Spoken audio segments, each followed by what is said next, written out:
Hi guys, welcome back to Juvs Reviews. My name is Ralph. So I didn't know anything much going into this movie because I didn't watch the musical of this. I gotta admit, before watching this movie, I saw a lot of reviews and a lot of comments about this movie. And I was like, is it that bad? No, it can't be. It got me worried, but I still watched it because, you gotta experience the movie first before you can review it or say your opinion about it. Let me dive into the positives first because there's positive stuff in this movie. And unfortunately, there's also negative stuff in this movie. So, not looking forward to saying that, but I have to. Alright, so positives. Because I always look for redeeming qualities in every movie. Even bad movies. Even movies I kind of hated or even hated. I still look for redeeming qualities in every movie. All performances were great. Stand out to me was Ian McKellen and Judi Dench. Well, it's kind of given. I mean, Judi Dench is Judi Dench. And she does her best. She always does her best. I'm not going to question her acting ability whatsoever. Also, for me, Jennifer Hudson had the best moment in the film. I'm not going to say what it is, but yeah. And I also like the last 20 to 30 minutes of this movie. Yes, the last 20 to 30 minutes of this movie. And unfortunately, guys, that's all the positive I can say. Okay, here we go. There's a lot of negative stuff about this. I'm so sorry. I cannot stress enough that I was so...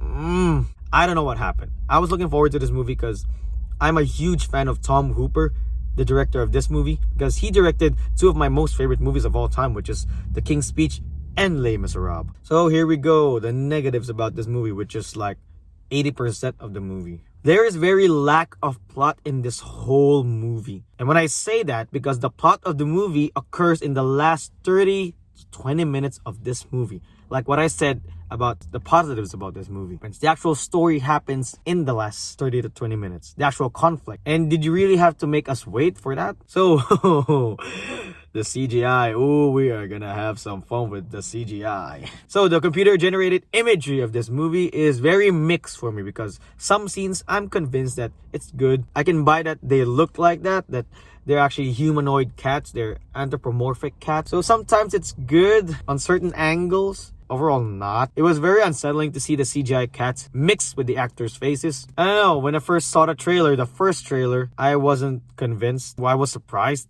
because Tom Hooper. For the first trailer, I was not convinced. Second trailer, I'm still not convinced. In this movie, didn't really buy that. There are mice in this movie. Yes, they're actual mice. And the mice characters has child faces. You heard me right. These mice have child faces on them. Why would you do that? That does not make sense. I don't know what to say about that.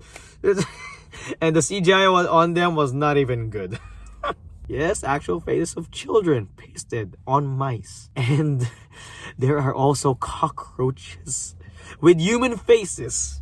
Yes, you heard me right. Cockroaches with human faces. The director of The King's Speech was okay with that, with the CGI of human faces pasted on cockroaches and mice, as if the CGI cats were not bad enough. Alright, so director Tom Hooper has his own technique and trademark, and I kind of noticed that in almost a lot of his movies. From The King's Speech to Les Mis, even The Danish Girl, I saw his trademark, because usually he directs movies where it's kind of depressing, and that's why the color kind of depressing, and also the camera angles were also not framed in the correct way. And Tom Hooper does this deliberately. He does this on purpose, where he will not angle the camera in the right angle of every actor, because he wants to convey that the character is not comfortable, and that's why he angles his camera not in the conventional way. But in this movie, I didn't see any of his trademark. I don't know why. Even a long shot of an actor or actress doing a scene, I never saw that the whole movie. That's your technique. You should show it in every movie, because that's how we identify you, and that's how we know you by, because